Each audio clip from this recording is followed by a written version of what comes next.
কাবা ঘরের রবের কসম খেয়ে বলতেছি, বিসমিল্লাহ ও আলহামদুলিল্লাহ এর ওজিফাটি আজ আপনার জীবনের সবচেয়ে বড় টার্নিং পয়েন্ট হতে চলতেছে।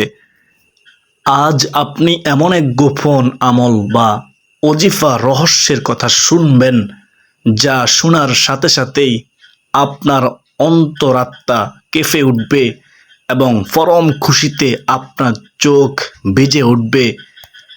আজ আপনি স্ক্রিনের সামনে বসে চরম আফসোসের সাথে কপালে হাত রেখে বলবেন, হাই আল্লাহ, দোয়ার এই রাজকীয় গোপন রহস্য আর অলৌকিক ক্ষমতা আমি এতদিন কেন জানতাম না?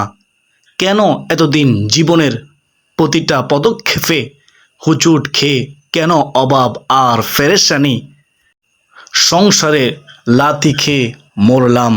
আমি আজ আপনাদের হাত জোর করে বলবো, আজ পর্যন্ত আপনারা জীবনের তাগিদে অভাব, পেরেশানি, দুঃখ, ক্লেশ দূর করতে কত আমল করেছেন, কত ওজিফা পড়েছেন, কত ভণ্ড ফকির আর আলেমদের দরবারে চক্কর খেটেছেন।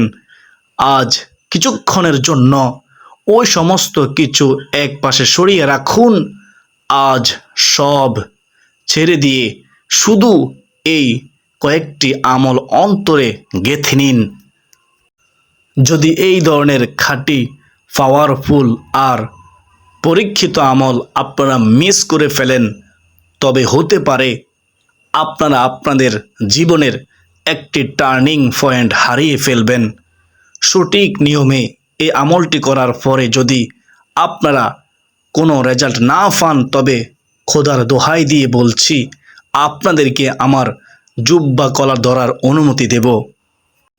তাই আপনাদের কাছে অনুরোধ, জীবনের কয়েকটি মিনিট আজকে এখানে দিয়ে যান, মনোযোগ সহকারে শুনুন আর খুবই ভালোভাবে বুঝুন, বোঝার চেষ্টা করুন। মনে রাখবেন, প্রতিটা আমল করার আগে আপনাদেরকে ভালোভাবে বুঝতে হবে, তারপরে আমল করতে হবে।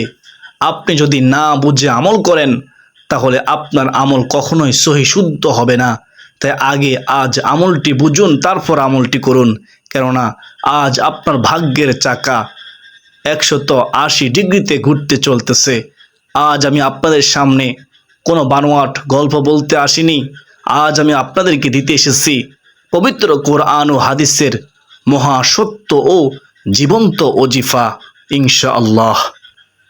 যার কুদরতে আপনার দোয়ার হাত আসমানে উঠার পর আপনার হাত নিচে নামার আগেই 2 সেকেন্ডের মধ্যেই আপনার সব অসম্ভব কাজ সম্ভব হয়ে যাবে। প্রিয় নবীজি সাল্লাল্লাহু আলাইহি ওয়াসাল্লাম গ্যারান্টি দিয়ে বলেছেন, আপনার দোয়া কবুল হয়ে যাবে ইনশাআল্লাহ। শুধু তাই নয়, আপনার দোয়া ফিরিয়ে দিতে আল্লাহ তাআলা লজ্জাবোধ করবেন। প্রিয় নবীজি সাল্লাল্লাহু আলাইহি ওয়াসাল্লাম অন্য হাদিসে বলেছেন, এই নিয়মে দোয়া করতে পারলে আল্লাহ তাআলা সেই দোয়া ফিরিয়ে দিতে জানেন না, তিনি সেই দোয়া ফিরিয়ে দেন না। আজ আপনার পাহাড় সমান পেরেশানি কিংবা ঘরোয়া অশান্তি সব কিছু জ্বরের মতো, গড়কুটার মতো উড়ে যাবে। কোনো কাজ আর দুনিয়াতে আটকে থাকবে না। আমার প্রিয় ভাই ও বোনেরা, আপনারা যারা ঘরের মধ্যে সম্পদের স্তূপ দেখতে চান, যারা চান অভাব অনটন আপনার ঘরের চৌকাঠ মারাতেও ভয় পায়, আর সবচেয়ে বড় কথা, যারা চান জীবনের পরন্ত বেলায় শেষ মুহূর্তে যখন মালাকুল মউত আজরাইল আলাইহিসসালাতু ওয়াসসালাম যখন আপনার সামনে আসবে, তখন কোনো কষ্ট ছাড়া হাসতে হাসতে পবিত্র কলমা পড়তে পড়তে দুনিয়া থেকে বিদায় নিতে, তারা কান খুলে আমার কথাটা শুনুন। এটি একটি পরীক্ষিত ও অলৌকিক আমল। এই আমলটি আপনি যখনই করবেন, যেখানেই বসে করবেন, আল্লাহ তাআলার অশেষ রহমতে আপনার খালি হাত এমনভাবে ভরে যাবে যে আপনি নিজেই অবাক হয়ে যাবেন, আশ্চর্য হয়ে যাবেন। এজন্য এই আমলটি করার জন্য দিনক্ষণ বা সময়ের কোনো বালাই নেই। আমার এই ভিডিওটি আপনার সামনে যখনই আসবে, তখন আল্লাহ তাআলার জাতের উপর 100% ভরসা রেখে এই আমলটি করা শুরু করে দিন। তবে মনে রাখবেন একটি কথা, ভরসা আপনি কিভাবে করবেন, কতটুকু করবেন। আল্লাহর নবী হাদিসে শিখিয়েছেন, তিনি বলেছেন, তোমরা যদি পাখিদের মতো আল্লাহ তাআলার উপরে ভরসা করতে পারতে, তাহলে আল্লাহ তাআলা পাখিদের মতো তোমাদেরকে আহার দিত। যেভাবে পাখিরা সকালবেলা খালি পেটে ঘর থেকে বের হয়ে যায় এবং সন্ধ্যাবেলা ভরা পেটে তারা তাদের বাসায় ফিরে যায়, অর্থাৎ আমলটি করার পূর্ব শর্ত হলো আল্লাহ তাআলার প্রতি পূর্ণ বিশ্বাস ও ইয়াকিনের সাথে করতে হবে। আমি আজ ক্যামেরা সচল রেখে লাখ লাখ মানুষের সামনে দাঁড়িয়ে চ্যালেঞ্জ করে বলতেছি, এই আমল করার পর যদি আপনার ভাগ্যের চাকা না ঘুরে, আপনার বন্ধ দরজাগুলো যদি না খোলে, আপনার মুনাজাতের দোয়াগুলো যদি কবুল না হয়, কাবা শরীফের রবের কসম খেয়ে বলতেছি, আমার জুব্বার কলার ধরার অধিকার আপনাদেরকে আমি দিয়ে গেলাম। যদি এই আমল আপনার জীবনে কাজ না করে, এর চেয়ে বড় কথা, এর চেয়ে বড় গ্যারান্টি দুনিয়ার কোনো মানুষে আপনাকে দিতে পারবে না। আমি মহান রব্বুল আলামিন আল্লাহ তাআলাকে হাজির নাজির জেনে বলতেছি, যেই ঘরে আজ কোরআন ও হাদিসের এই তাসবিহ ও এই ওজিফার আমল করা হবে, সে ঘরের ছোট থেকে বড় প্রতিটি সদস্যের কপাল খুলে যাবে ইনশাআল্লাহ। আজ এই ভিডিওতে কোরআন ও হাদিসের এমন 3টি খাঁটি আমল ও ওজিফার গোপন রহস্য আপনাদের সামনে তুলে ধরব ইনশাআল্লাহ। এর মধ্যে 3 নং ওজিফাটি সবচেয়ে পাওয়ারফুল, তা জানার পর দুনিয়ার ভণ্ড ও প্রতারক চক্র যারা মানুষের অভাব ও বিপদের সুযোগে লাখ লাখ টাকার ব্যবসার পাত পাতে, তাদের এই দোকান চিরতরে বন্ধ হয়ে যাবে। তারা মাথায় হাত দিয়ে বসে পড়বে আর চিন্তা করবে, এই তো কিতাবের ভেতরের আসল সত্য আমল। সমুদ্রের ভেতরের অন্ধকার কয়েকখানা গোপন রহস্য আর সূরার অলৌকিক ক্ষমতার চাবিকাঠি সবার সামনে ফাঁস করে দিচ্ছি। কই সব ভণ্ডরা? আজ আমি আমার দুঃখী, অসহায় ও বিপদগ্রস্ত ভাই ও বোনদের কষ্টের অবসান ঘটিয়েই ছাড়ব ইনশাআল্লাহ। ওয়ামা তৌফিক ইল্লা বিল্লাহ। আপনার অভাবের ঘরে, যেখানে প্রতিদিন অভাব বা অনটনের কারণে জীবন অতিষ্ঠ হয়ে পড়েছে, 11 থেকে 21 দিন এই আমলটি করেই দেখুন, আপনার ঘরের অভাব, অনটন আর অশান্তি দূর হয়ে যাবে ইনশাআল্লাহ। অভাব অনটন চূর্ণ বিচূর্ণ হয়ে রিজিক ও ভালোবাসার জোয়ার বইতে থাকবে। আমার প্রিয় গরিব অসহায় ভাই বোন ও বন্ধুরা, যদি আপনি জীবনের কঠিন পরিস্থিতিতে ক্লান্ত হয়ে থাকেন, কঠিন পরিস্থিতি যদি আপনাকে চারদিক থেকে ঘিরে ধরে রাখে, যদি আপনার ঘরে অনাহার চলে, সন্তানদের স্কুল বা মাদ্রাসায় বেতন দেওয়ার টাকা না থাকে, মাসের পর মাস বিদ্যুৎ বিল জমা হয়ে থাকে, ব্যবসা বাণিজ্য বন্ধ হয়ে গিয়ে থাকে এবং ঋণের বোঝা দিন দিন বাড়তে বাড়তে পাহাড় সমান হয়ে যাচ্ছে, তবে আজকের এই কথাটা শেষ পর্যন্ত শুনুন, কারণ এটা এমনই এক রহস্য যা সবার কপালে জুটে না। আজকের সমাজে এমন অনেক মানুষ আছেন যারা প্রতিটি দরজায় কোরআন রেখেছেন, সব ওজিফা পরীক্ষা করেছেন, কিন্তু তাও তাদের ভাগ্য বদলায়নি। কেন? কারণ আসল রহস্য শুধুমাত্র শব্দের মাঝে থাকে না, বরং সঠিক সময়, সঠিক নিয়ম এবং দৃঢ় বিশ্বাসের মাঝে থাকে। অধিকাংশ মানুষকে সঠিক নিয়মটি বলা হয় না এবং এ কারণেই তারা হতাশ হয়ে পড়েন। আজ আমরা সবাই এক জায়গায় স্থির হয়ে বসে মূলত 3টি শক্তিশালী আমল বা ওজিফা দাফে দাফে শিখব, যার মধ্যে থাকবে সরাসরি কোরআনে মাজিদের ছোট্ট অলৌকিক একটি সূরা বা দোয়া, ইসমে আজম, আল্লাহ তাআলার কাছে চাওয়ার শ্রেষ্ঠ মাধ্যম এবং মহান আল্লাহ তাআলার এমন বিশেষ গোপন আমল, যার শক্তি ও ফজিলত সম্পর্কে জানলে আপনি নিজেই চমকে উঠবেন। আপনি হয়তো বলবেন, আমি আল্লাহর কাছে কত দোয়া করেছি, কত কেঁদেছি, কিন্তু ভাগ্যের চাকা পরিবর্তন হয়নি। হে আমার অভাবী ও বিপদগ্রস্ত বন্ধু, একটু থামুন। আজকের এই বিশেষ নিয়ম ও শর্ত এবং হালাল উপার্জনের সঠিক বার্তার যখন আপনি এই আমলগুলো মিলিয়ে করবেন, এর পাওয়ার হাজারো গুণ বেড়ে যাবে ইনশাআল্লাহ। আপনি নিজেই বুঝতে পারবেন আপনার হাতে আজ জান্নাতের কি অমূল্য রত্ন লেগেছে। আপনারা পৃথিবীর যে প্রান্তেই থাকুন না কেন, Bangladesh, India, Pakistan, Europe, Saudi Arab, Qatar, Dubai, Bahrain, Australia, New Zealand, France, যুক্তরাষ্ট্র, আমেরিকা, মালয়েশিয়া বা সিঙ্গাপুর, আল্লাহ তাআলা সব জায়গায় বিদ্যমান। তিনি প্রতিটা হৃদয়ের কথাই শুনেন। হতাশ হবেন না, পরিস্থিতি যতই খারাপ হোক না কেন, মনে রাখবেন আল্লাহ তাআলার রহমত তার চেয়ে অনেক বড়। আজ একটি নতুন সিদ্ধান্ত নিন, নতুন সূচনা করুন এবং দেখুন কিভাবে আপনার জীবন বদলে যায়। তাই আর এক সেকেন্ডও সময় নষ্ট না করে দুনিয়ার সমস্ত চিন্তা মাথা থেকে ঝেড়ে ফেলুন। চুপচাপ একটি নির্জন জায়গায় নামাজে অজু করে বসে পড়ুন, উত্তম অজু করে বসে পড়ুন। তাড়াহুড়ো একদম করবেন না। আজ ফেসবুক, টিকটক এর অযথা রিলস দেখা বন্ধ করুন, কেননা এই আমল আপনার সারা জীবনের সুখ শান্তি, দোয়া কবুল আর ইমানি শক্তি বৃদ্ধি হওয়ার প্রশ্ন। 1 ঘন্টার লাইফ চেঞ্জিং চ্যালেঞ্জ। এখনই প্রস্তুত হয়ে যান, কারণ আপনার দেশে বা শহরে এশারের আজান হওয়ার পর যখন আপনি নামাজ পড়বেন, চেষ্টা করবেন নামাজের পরেই এই আমলটি করে নিতে, অথবা রাতে ঘুমানোর পূর্বে যে কোনো সময় করতে পারেন, অথবা দিনের যে কোনো ভাগেও আপনি আমলটি করতে পারেন। তবে এশার নামাজের পর, রাতে ঘুমানোর আগে, অথবা তাহাজ্জুদের সময়, অথবা ফজরের নামাজের ঠিক আগ মুহূর্তে, এই সময়গুলোতেও আপনি এই আমলটি করতে পারেন, রেজাল্ট বেশি পাওয়া যায়। মূল আলোচনায় যাওয়ার আগে হাদিস শরীফের আলোকে দোয়া কবুলের শ্রেষ্ঠ কিছু সময় জেনে নেওয়া যাক। এই সুযোগে আপনি পৃথিবীর কে কোন প্রান্ত থেকে দেখতেছেন, কে কোন শহর থেকে এই ভিডিওটি দেখতেছেন, কে কোন জেলা থেকে দেখতেছেন, তা আমাদের কমেন্টে মাধ্যমে জানিয়ে আমাদের সঙ্গে দোয়াতে শরীক থাকুন। যে সময়গুলোতে দোয়া করলে আল্লাহ তাআলা দোয়া দ্রুত কবুল করেন, 1 নম্বরে হচ্ছে সিজদারত অবস্থায়। সুবহানাল্লাহ। প্রিয় নবীর সাহাবী হযরত আবু হুরায়রা রাদিয়াল্লাহু তাআলা আনহু থেকে বর্ণিত, তিনি বলেন, মহানবী সাল্লাল্লাহু আলাইহি ওয়াসাল্লাম বলেছেন, বান্দা যখন সিজদায় যায় তখন রবের সবচাইতে নিকটবর্তী হয়ে যায়।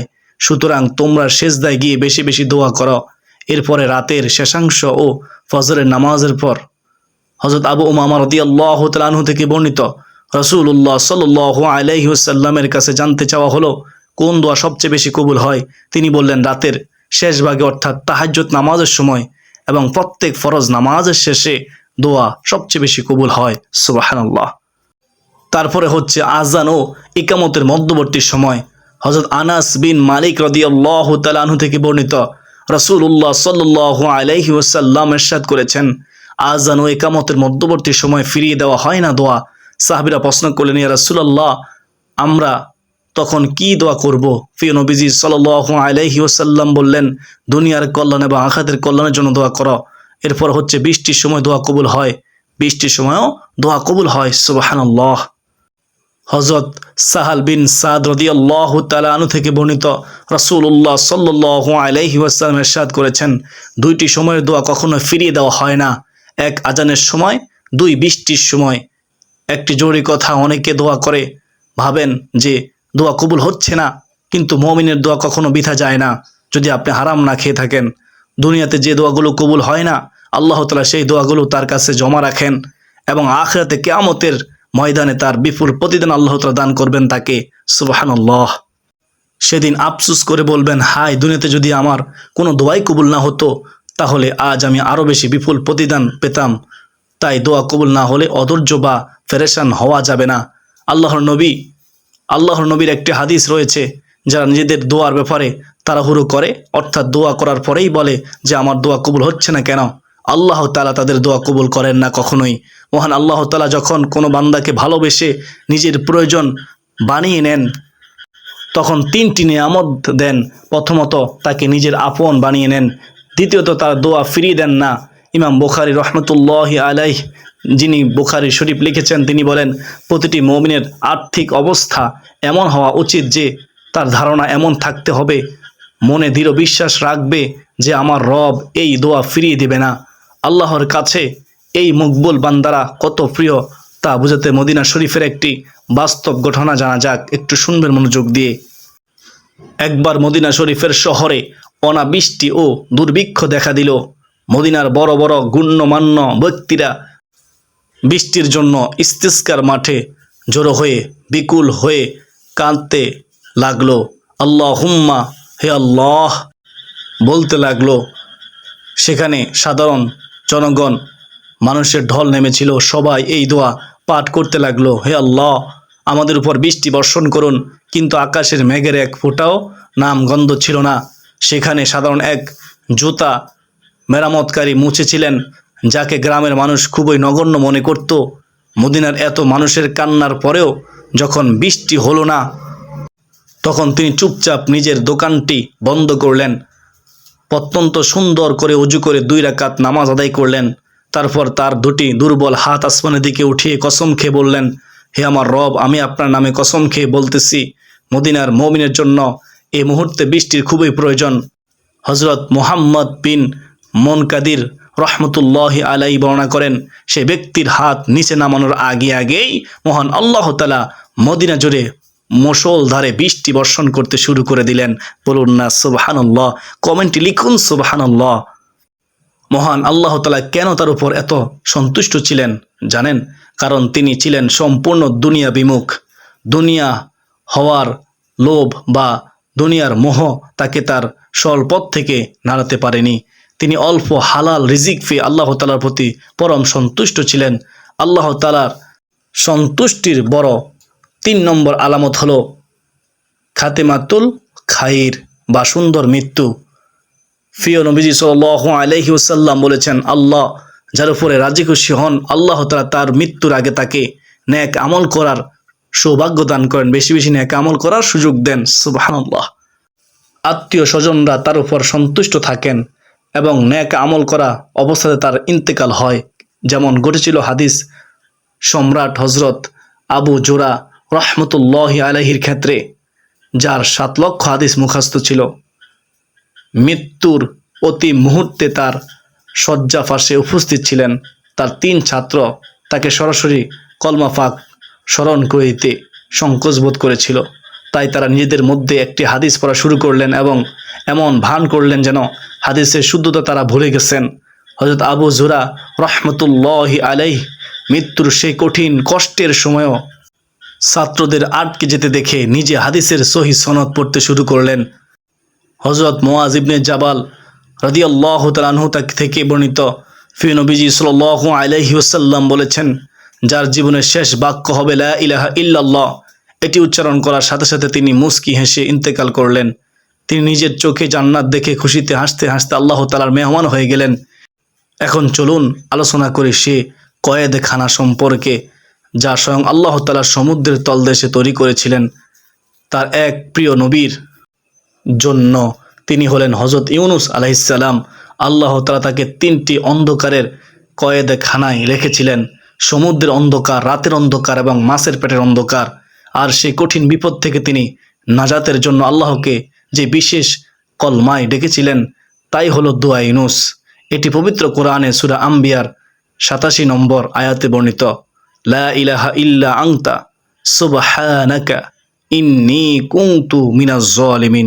লা ইলাহা ইল্লা আনতা সুবহানাকা ইন্নী কুনতু মিনাজ জালিমিন। লা ইলাহা ইল্লা আনতা সুবহানাকা ইন্নী কুনতু মিনাজ জালিমিন। এর পরের আয়াতে আল্লাহ তাআলা বলেন, অতঃপর আমি তার আহ্বানে সাড়া দিলাম এবং তাকে দুশ্চিন্তা থেকে মুক্তি দিলাম। আর আমি এভাবে বিশ্বাসীদের মুমিনদের মুক্তি দিয়ে থাকি। আমি একজন ইসলামিক স্কলারের লেকচার শুনেছিলাম। তিনি এই দোয়া সম্পর্কে বলেছিলেন যে দোয়ায় ইউনুস হচ্ছে ইসমা আজম। যখনই আপনি ছোট থেকে বড় কোনো সমস্যায় পড়ে যাবেন, যখনই আপনি আল্লাহ তাআলার কাছে দোয়া করবেন, তখন এই আয়াতটি কয়েকবার পড়ে নেবেন, লা ইলাহা ইল্লা আনতা সুবহানাকা ইন্নী কুনতু মিনাজ জালিমিন। এরপর নিজের মনের আশা বা সমস্যার কথা আল্লাহ তাআলার কাছে তুলে ধরবেন। ইনশাআল্লাহ কয়েক সেকেন্ডের মধ্যে কুদরতিভাবে আপনার সকল সমস্যার সমাধান হয়ে যাবে। আমাদের চারপাশে নানা ধরনের সমস্যার জন্য আরেকটি শক্তিশালী আমল হলো, এটি যেমন সহজ তেমনই কার্যকর। চট্টগ্রাম থেকে আসা ইব্রাহিম নামে এক ভাই তার জীবনের এক অলৌকিক ও অভিজ্ঞতা শেয়ার করেছেন। মেডিকেল কলেজের ছাত্র ইব্রাহিম ভাই এই ঘটনাটিও বর্ণনা করেছেন। একজন বড় ইসলামিক স্কলার মেডিকেল কলেজের ইব্রাহিম ভাই তার পরিবারে বড় সন্তান বা বড় ছেলে ছিলেন। তার ছোট 2 বোনের বিয়ের জন্য প্রচেষ্টা করেও আত্মীয় বা প্রতিবেশীর কোনো সহযোগিতা পাননি। কোথাও বিয়ে ঠিক হচ্ছিল না। এই চিন্তা করে তার মা ও মারাত্মক অসুস্থ হয়ে পড়েছিলেন। তিনি ইসলামিক বিচারের পরামর্শে একটি ওজিফা শুরু করলেন। প্রতিদিন যে কোনো সময় ওজিফাটি শুরু করার আগে এবং পরে 3 বার দুরূদ শরীফ পাঠ করতেন, আর মাঝখানে কমপক্ষে 100 বার পড়তেন বিসমিল্লাহির রহমান রহিম, বিসমিল্লাহির রহমান রহিম। একবার বিসমিল্লাহির রহমান রহিম পড়তেন, বিসমিল্লাহির রহমান রহিম 2 বার পড়তেন, বিসমিল্লাহির রহমান রহিম 3 বার পড়তেন। এভাবে 100 বার পাঠ করতেন। এরপরে আলহামদুলিল্লাহি রব্বিল আলামিন অর্থাৎ সূরাতুল ফাতিহা 100 বার পাঠ করতেন। আপনিও এভাবে পড়তে পারেন। প্রথমে একবার আউযুবিল্লাহি মিনাশ শাইতানির রাজিম, তারপরে বিসমিল্লাহির রহমান রহিম পড়বেন। এরপরে সূরা ফাতিহা পুরোটা পড়বেন, আবার বিসমিল্লাহির রহমান রহিম পড়বেন, তারপরে সূরা ফাতিহা পুরোটা পড়বেন। এভাবে 100 বার পাঠ করতে হবে। যতবার পাঠ করবেন প্রতিবার পড়ার পূর্বে বিসমিল্লাহ সহ পাঠ করবেন। বিসমিল্লাহ একবার পাঠ করবেন, সূরা ফাতিহা একবার পাঠ করবেন, এভাবে 100 বার পাঠ করবেন। 100 বার পাঠ করতে হবে, এটাই সবচাইতে উত্তম হবে। ইব্রাহিম ভাই ও তার অসুস্থ মা বিছানায় শুয়ে শুয়ে প্রতিদিন এই ওজিফাটি পড়তে শুরু করলেন। আল্লাহর কি অসীম কুদরত! অল্প কিছুদিনের মধ্যে কোনো বাধা ছাড়া অত্যন্ত দিনদার ও ভালো ফ্যামিলিতে তার 2 বোনের বিয়ের ব্যবস্থা হয়ে গেল এবং তার মায়েরও শারীরিক অবস্থা দারুণ উন্নতি হলো। সুবহানাল্লাহ। প্রিয় ভাই ও বোনেরা, আল্লাহ তাআলা আমাদের শাহ রাগের চেয়েও বেশি কাছে আছেন। কোরআনে তিনি বলেছেন, যখন আমার বান্দা আমার সম্পর্কে জিজ্ঞেস করে আমি তো তার খুব কাছে আছি, যে আমাকে ডাকে আমি তার ডাকে সাড়া দেই। তো আমরা এভাবে আমল করব ইনশাআল্লাহ, দৃঢ় বিশ্বাস রেখে একিন রেখে। আল্লাহ তাআলা আমাকে আপনাকে আমাদের সবাইকে আমলের প্রতি মহব্বত রেখে বিশ্বাস রেখে আমল করার তৌফিক দান করুন। 40 জন আমিন বললে অবশ্যই দোয়া কবুল হবে। এজন্য আপনারা আমিন বলুন, আমিন কমেন্টে লিখুন। যদি আপনার কাছে আজকের এই ভিডিওটি ভালো লেগে থাকে তাহলে একটি লাইক করে দিন এবং আপনার বন্ধু বান্ধব আত্মীয় স্বজন সবার কাছে শেয়ার করে দিন। তারাও শিখবে, আমল করবে, তারাও উপকৃত হবে ইনশাআল্লাহ।